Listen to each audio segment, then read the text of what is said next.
Welcome to all that have joined. Mark, thank you so much for joining us from your home in Michigan. Thank you for speaking to me, and thank you for speaking to all the distinguished guests that have joined from the Miami real estate community. We are honored to have you as part of our virtual event, and we are looking forward to having you in Miami in person sometime very soon. Can't wait. For those that are not familiar with the work of ASGG, could you please tell us a little bit about Adrian Smith, Gordon Gill, and what is the work that they are known for? What are their signature projects? Sure. So again, just to say thank you for having me, and we're excited to talk about our firm and obviously Una.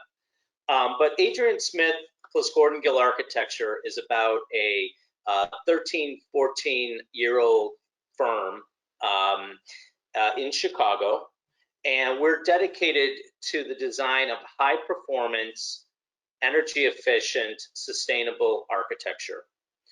We take sort of a holistic approach that emphasizes the relationships to the natural environment. So obviously we're very excited, and you say, what are some of our premier projects? Una is one of our premier projects that we're very excited about, and we'll discuss later about its proximity and its environment, surrounding environment. But other projects that folks may know is Adrian Smith, prior to forming the firm with Gordon Gill, worked at Skidmore, Owings & Merrill as a design partner. So you may know a couple buildings that he did previous to this, and that would be the Burj Khalifa, which is the world's tallest building. At ASGG, we have designed the Jeddah Tower, now it's called. It was Kingdom Tower before. That's in Jeddah, Saudi Arabia, and that will be the world's tallest building. And then we've also done other projects. Una, one of them, projects in Asia that have a large residential component. So I think that sort of sums it up. But again, we really look at the understanding what the project requirements are, what the objectives are, the site issues, and we relate to the needs of our client and the end user. Great. And tell us about the projects that you have been involved with, and Sure. And how did you become a designer? Okay, great. So I've been working on Una for probably about 2 years, along with other projects with the OCO Group, which we're very excited about in Miami. I'm working on projects in Toronto. It happens to be an office tower, but a very forward-thinking piece of architecture for the Toronto skyline. Our firm, we've just finished, just to add another exciting project, is the Central Park Tower in Manhattan, New York. And that project now is considered the world's tallest residential tower. So we're very excited about that as well. As far as myself, I came from a high-end residential design firm prior to ASGG. So I enjoy the experience of working on residential projects. I think they're fulfilling. I think they carry great narratives, so I bring that expertise, or that knowledge, I should say, over to ASGG. And one of the reasons why I really enjoy what we're doing at Una. And what was your inspiration for Una? So the inspiration for Una was its locale, its relationship to the Bay, which is breathtaking. Anything nautical. So immediately we started to think about, well, what is a beautiful, well-crafted boat? And so we picked a wooden speedboat, which Riva makes one. It's a sort of, you may have seen in those in movies, but we took the narrative for Una from this boat, and you'll see details within the building that will emulate the sort of wooden texture, the feeling of the natural wood hull, the very well tuned details such as all the chrome on the boat. So we use this in a way to sort of tie the building interiors to the bay. Besides that, the inspiration for the architecture, which we pulled a lot from the architecture itself. I have a small little wooden model here, but it's about the organic and sort of flowing shapes of the building, and then also this cantilever in the back, which allowed for units higher up to have larger floor plates and better views, or the best views. But what's important to know is every unit has a direct view of the bay, because we wanted to continue that narrative with the views. There's a great deal of glass, and there's a great deal of glass that you don't see here that doesn't have balconies, which is a typical sort of detail in Miami high-rise architecture. But the decision was to bring the views all the way out so people can enjoy and feel like they're adjacent to the bay.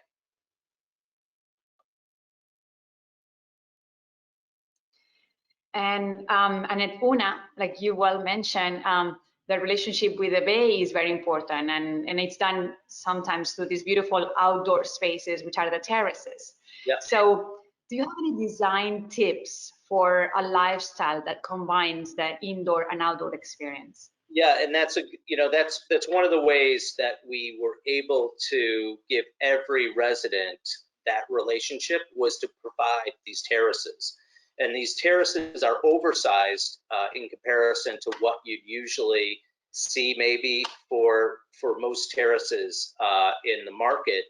And we did that because we considered it another living room, because we wanted people to be able to sit and furnish these terraces and allow for this outdoor living and blur the line between indoor and outdoor as much as possible. And I think that's very, very important in how people live. I mean, when we design buildings, we consider the culture and the habits of those who live there. And Miami is a tropical climate, and we wanted to take advantage of getting people outside and allowing people to have that relationship. And then furthermore, like, I think some of the boat inspired wood elements really emphasize that natural, organic character of the interiors of the building as well. A lot of beautiful things in the building, but what is your favorite aspect? What is your favorite detail of it now? Well, I was very fortunate, and Carmen, we were able to work very early on the project together, which was wonderful. But I think what's outstanding and just amazing is the cantilever of the building and the view that people will get from the pools that are adjacent. And why is because the building really becomes part of the narrative. It's organic.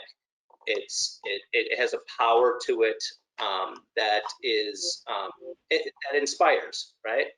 And so I love that aspect of the building.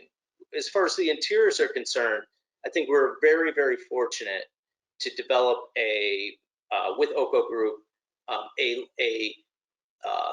a very abundant amenities program. So we have many different types of amenity spaces, properly scaled for this 135 unit tower. which is quite intimate.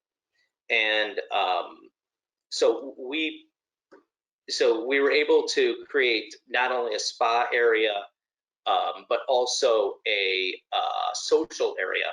And there's different social areas spread throughout the first three, the podium of the building, as we call it.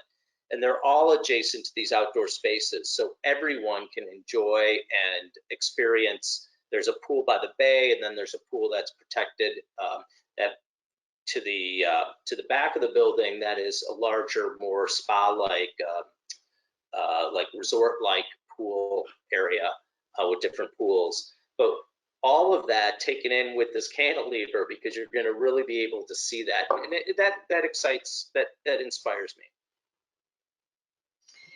And talking about inspiration, I'm sure that Miami itself is a great source of inspiration. How do you envision the future of Miami as a place to live? Do you see this city as an important international hub for culture and be basically at the same level of the major global cities? What's unique about Miami is that it is so international. It is really a crossroads between Europe, South America, Canada, the States. All of this brings all of these cultures together in a very rich context. The culture, the business community is, since I've been going back and forth to Miami, you know, is insane how much business comes to Miami.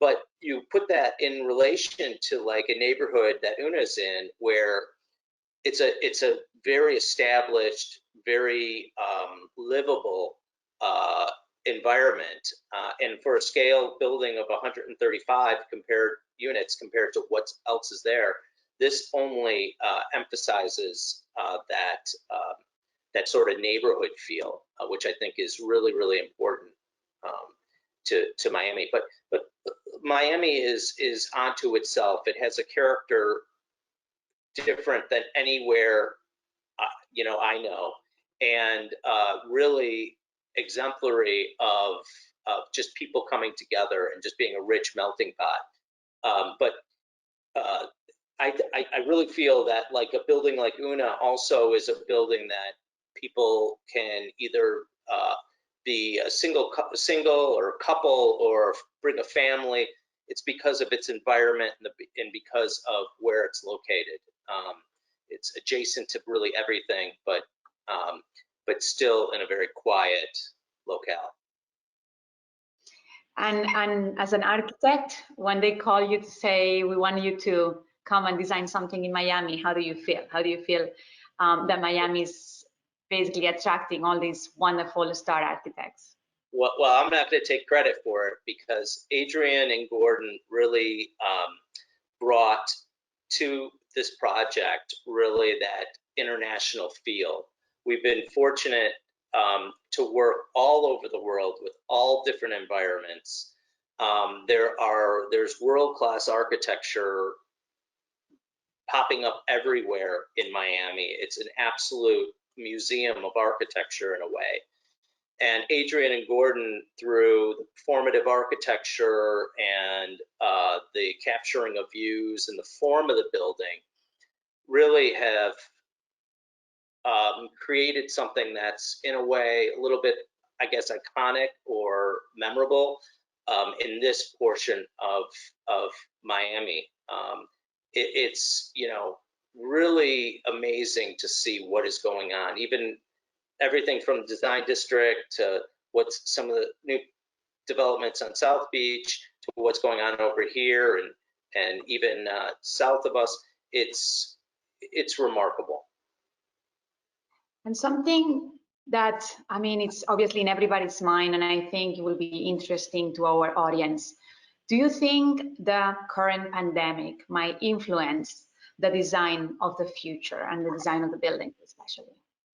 Absolutely. You know, as much as we want this to be temporary, and we all hope that we can move on from this, there are some things that we have to take away from what's happened to us during this pandemic. One of which is, I think we're realizing that buildings have to be flexible. be it a residential tower or an office building or a cultural building. Buildings are going to have to protect its inhabitants even more from what's going on in nature. As much as we want to be expressing nature, bringing nature in, we also have to protect from it in a way. So I think one thing we're going to see is spaces that are very, very flexible, that can be small or large. I think in the case of the amenities here at UNA, we are fortunate because of the scale of the building being more intimate. We purposefully designed the amenities to do that as well. They're smaller and more intimate, so you're not in a large space, and we feel that that's more appropriate. With the pandemic situation now, it's going to allow for smaller groups to inhabit parts of these spaces and be more secure, and rather than being in an open space with a larger population. Of course. Do you think that you mentioned that the buyer at UNA, it can be from a single person to a family. Who do you think will be attracted to the UNA design? Who do you think that it will be, the person that will be there? It's a good question. I mean, it's in a way I'm going to call it Riva, but the wooden speedboat. That analogy is nostalgic in a way. It recalls like what Dean Martin and the Rat Pack did in the 50s in Miami. And that was a little bit of our influence as well, because that attracts an older sort of clientele and maybe a more established clientele. But at the same time, because of its forward-thinking architecture and its organic nature and its intimacy, it could also attract a younger, more active owner. So we did that intentionally. I think that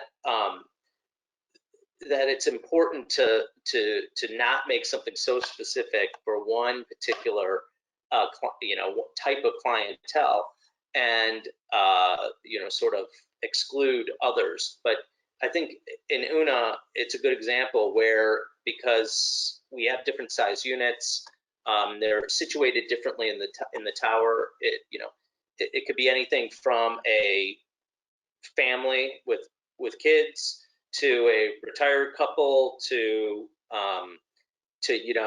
a young professional to like someone who's going to use it as a pied-à-terre, or someone who's coming in from South America once a month. Who knows? I mean, or Canada once a month. But I think it caters to everyone. One of the renderings shows a beautiful lounge. I think that it's really spectacular with the use of woods. Was that meant to be some type of a vessel of some sort? Exactly. And sorry, we don't have it for the viewers, but the viewers, just to describe it a little bit, it was intended to be a entirely wood room with wood walls and ceiling and floors, and everything is sort of built in. And what we were paying homage to was sort of the boat interior, where everything is sort of fit in place and sort of bespoke to that room. And that is only one type of room that we offer for amenities. We also have on the ground floor a more a little bit higher ceiling, more open, more white, that is engaging the exterior, the beautiful garden that's along the bay, that's elevated to look over the bay, so that this becomes an indoor-outdoor room, and it's adjacent to the lobby. But the intent was in that view was to bring sort of a ability for people to have like a feeling of a yard, to have a feeling of a garden available to them, rather than potted plants and things in a terrace. this is meant to be a full garden. And you know, Anea Landscape did a wonderful job with us to design that. So it should be quite special. I think another striking point is the arrival experience. I think that's beautiful design. Well, thank you. I mean, Adrian and Gordon wanted to really make sure that the arrival sequence was part of the amenity experience. So Miami is a car culture.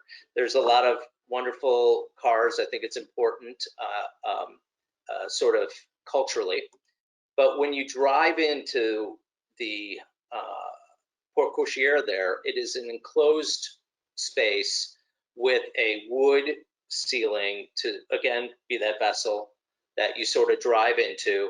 And it's sort of the first room that you get to. It's not the lobby or where the desk is. It's really that space. So when you arrive in your vehicle, you feel like you're home, just like a driveway would be to a house.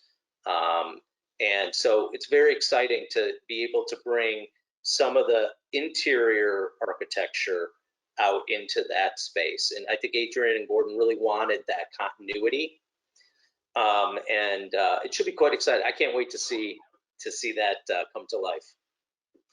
You mentioned that sometimes Adrian and Gordon are hired for the architecture, sometimes you are hired for the interior design, but this has been a collaboration of all aspects of the building to be created by ASGG. How was that work for you, and what does it mean?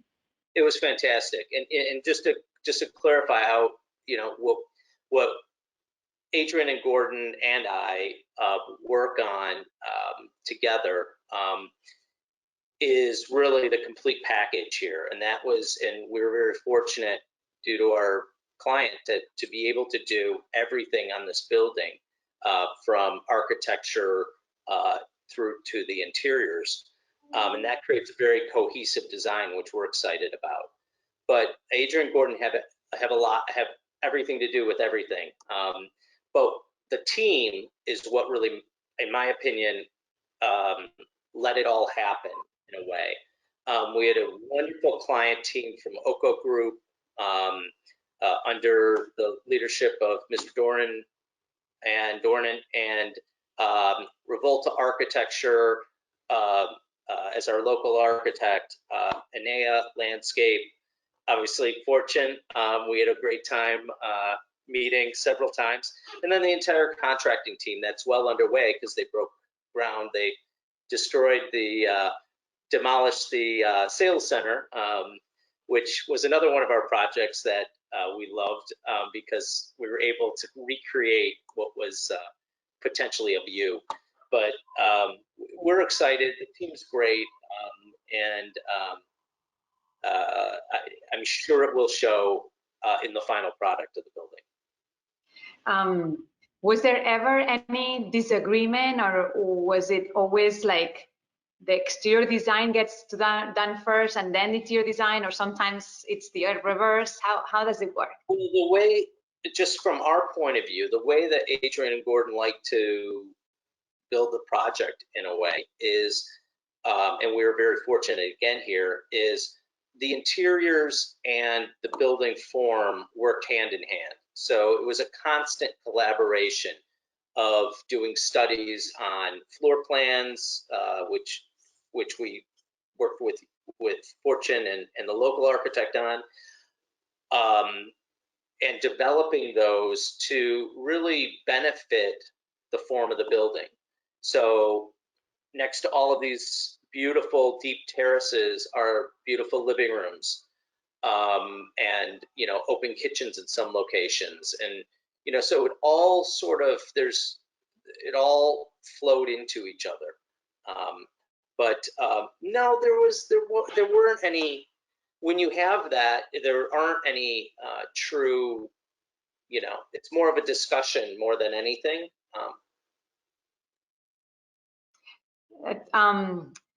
Basically, I wanted to understand one thing. So now, as you mentioned, we have the site completely clean. We demolished the old structure, like you said.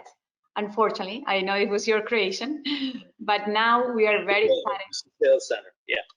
So we started the construction, and we're very excited to start seeing, obviously, the superstructure of Una. What is the element that you're more excited to see? Well, I mean, I am always very, very excited when we go to job sites, construction sites, and I was able to see Adrian and Gordon doing the sketches from the first day and setting the principles for all of us as a design team to follow. So when I see a site that's absolutely flat and the building starting to be built, I gravitate and get excited about things like the drop off, like are the, these dimensions, how does it feel? Like you go into the lobby and like, the glass wall is going to be here. How does it feel? And it validates sometimes some of your thoughts that you had in the design process, but it's exciting to see the actual spaces take shape. And I know obviously all the listeners have been on job sites and construction sites before, and sometimes you just, no matter what kind of professional you are, you always like question, like, is this really the right space? Is this the right size? But with a good team like we've just described, I think this is going to really be really special. I think the outdoor spaces, especially the pool under the building that's in this area here, that's going to be an exciting space because you're going to have that panoramic view and you're going to be able to be outside. So I can't wait to see these things come to life. Yeah, me too. I can't wait. Yeah. So basically, ASGG has done the architectural work, has done the interior design. The last step will be if perhaps some clients would like to have you designing the interior of their apartments. Will that be a possibility? Sure, we would love that. And again, it's from where I come from, and doing high-end residential work and being able to work one-on-one with the client is always a great experience, no matter how difficult the project is. But yeah, we would love to go to that scale, to that that sort of intensity of detail with a client. It would be a pleasure. So keep us in mind. So that would be a great thing to do. Any ideas already for how you would, design one of those large units, perhaps the penthouse, which has 14,000 square feet and divided in 3 floors? So what's funny about that is that when you get to that scale, it's really about the client and the personalities of who you're designing for. Obviously, all of us, even every person on the design team that has worked on the project, has designed their own penthouse in that building.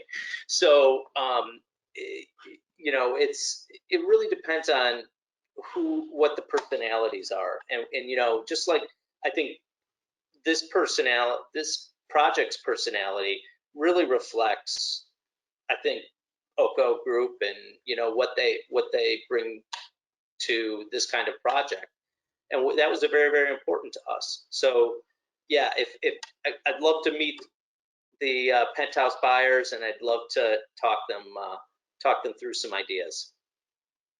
Wonderful. When and we definitely keep it in mind. When Una comes to life, which will be, in approximately a couple of years, 2.5, it might just be a different world out there. Will be fully ready? Will we have everything that we need to make the apartments follow all the safety and all the privacy measures that I think that now our buyer is going to be seeking for. Of course, especially in larger units and you know, a more upscale environment. Absolutely.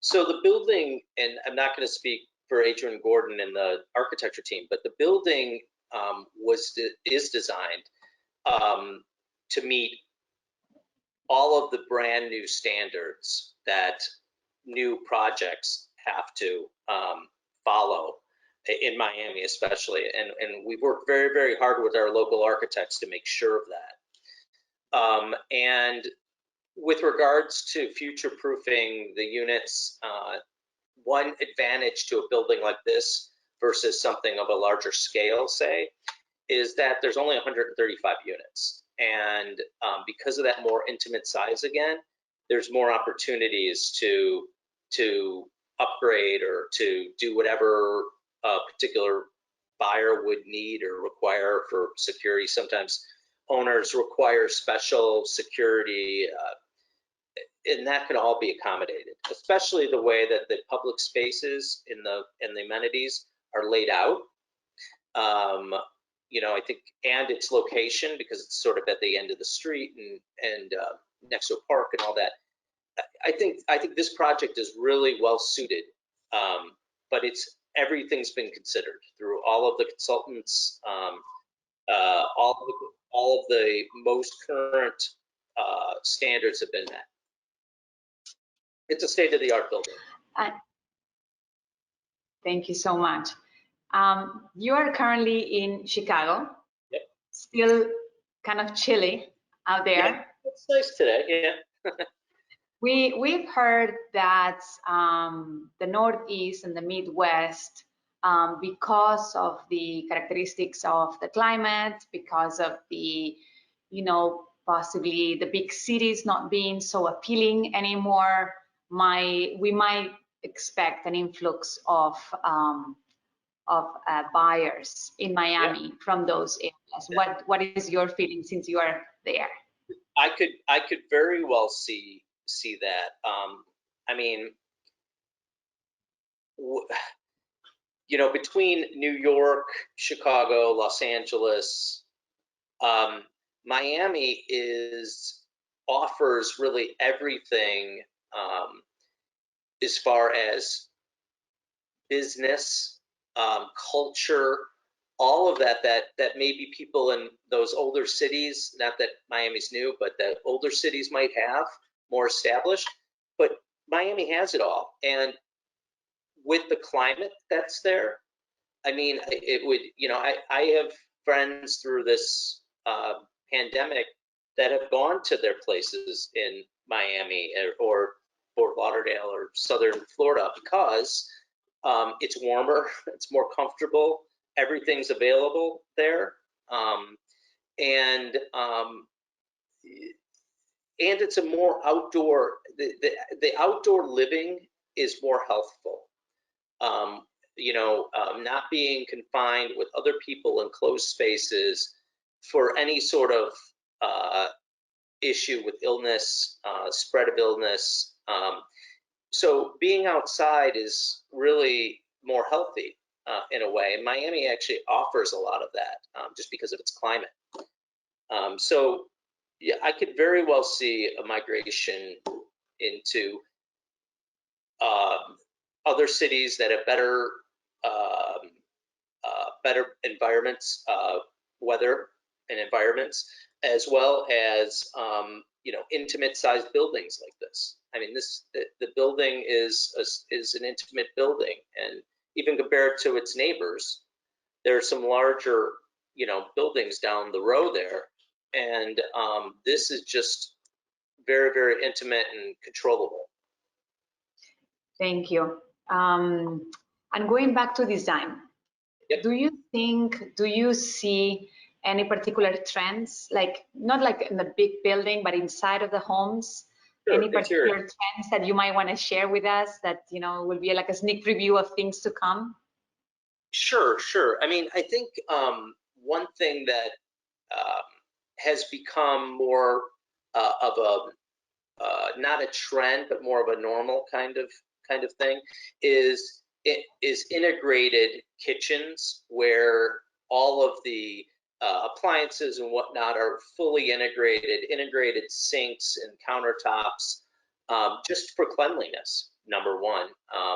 And two, in open environments like a lot of condos or have with open kitchens, it doesn't feel like you're looking at a kitchen. It's more of an extension of a living room.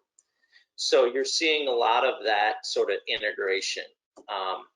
And I think one thing that might come from this pandemic is that you're going to probably see space, residential units having more of their own amenities. Like you're going to go back to having exercise rooms and going back to, you know, more spa-like bathrooms that have steam and sauna, which people have like left for some reason.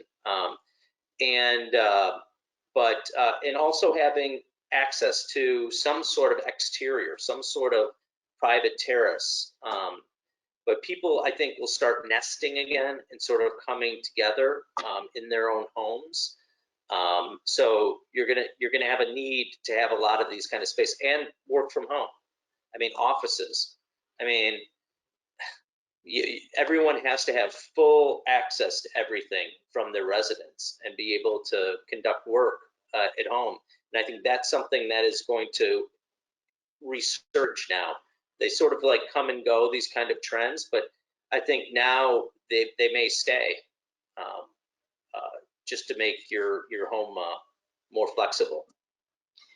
Will it be safe to say that perhaps our home now will become more important than ever? I agree 100%. I think this has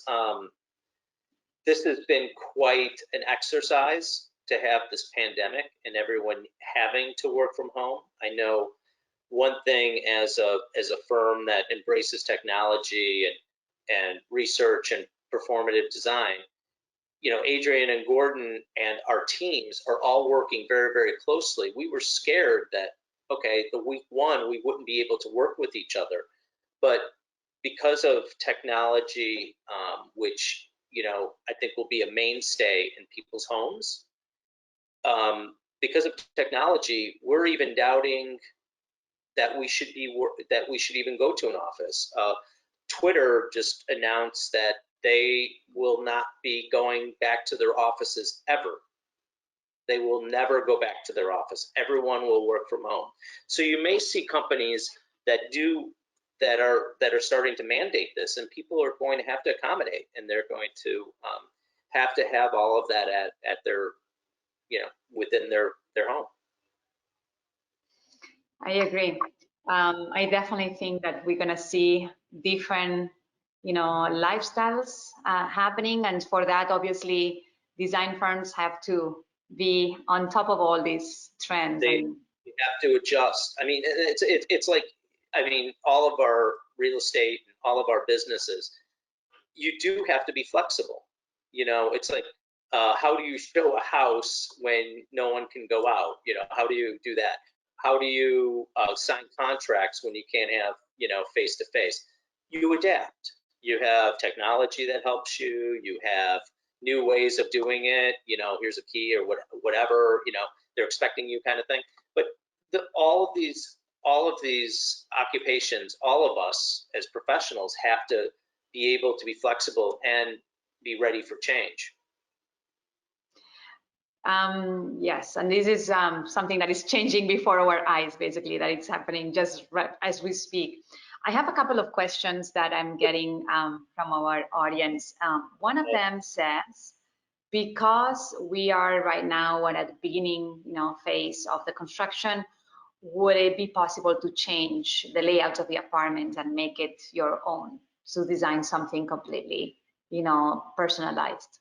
Sure. I mean, I'm not going to speak for Oko and their team. I came from this kind of line of work before ASGG, and yes, and I would imagine there are some things that can change, but there are also some, because of plumbing and mechanical risers and whatnot, may not be able to be changed. But I would imagine if you speak with the OCO team, I'm sure they'd be able to direct you to, what can be done. And I know they have been actually able to combine units, because it seems like that was the client is demanding, and they wanting like these big, large units or 5,000 square feet or more. And will that be difficulty for you to change? No, I think a lot of the design when Adrian and Gordon were sort of making the form of the building, we were always thinking about, well, what if they combine these two units? What if they wanted to combine the front and the back unit? How would that lay out? So I think even in the design process as a test, we did schematic designs for that. Like, what if you had a whole floor? I mean, how would it look? Where would the kitchen be? Does the kitchen still work here? And then that would inform us on where the kitchen should be to allow for enhancements and combination units. So you basically have already foreseen all the possibilities. That's great. Yeah, we were asked to. I mean, I think that was something that your team, the OCO team, they wanted to be ready for, and I think that's accommodated in the design. Like you say, like, flexibility is very important nowadays. Yeah. I have another question. I believe Gordon Hill mentioned at some point that they were choosing a special kind of glass for Una. Yes. So I don't know a lot about it, but the glass itself is a highly efficient insulated glass panel that allows us to not have the balconies, and it's high performing and is able to reflect the light rather than letting it come into the unit for your UVs and whatnot. So yes, that has been studied and tested with the architecture team. So we feel pretty confident that we're at a good place with the glass wall, just as a performative, on a performative basis. I think that basically we cover a lot today. I think that we have a much better idea of what to expect with Una, which I think definitely is going to be an iconic new, skyline. It's going to be really a beautiful part of Miami. Thank you for designing it. Thank you for being with us. And do you have any question for me? Yeah, I mean, if we have time, I don't. If we don't have time, but I mean, one thing that is working on the design team, we always look back on is two things. One is, what did we forget, or what ended up being the most unique thing about the project? And do you have any insights on those? Just as some. So about what you miss absolutely nothing. It's perfect. It's gorgeous. I think that all the buyers are really quite impressed with the design and with inspiration. So I don't think I would change anything. Okay, that's good. I'm relieved. Okay, good. That's great. So thank you so much. Thank you again for your time. Thank you. And for being part of this panel, and hopefully you will be in Miami soon. We'll be able to see this Una going up. I hope so. I hope so. Have a great day, and everyone stay well and stay safe. Thank you so much. Thanks.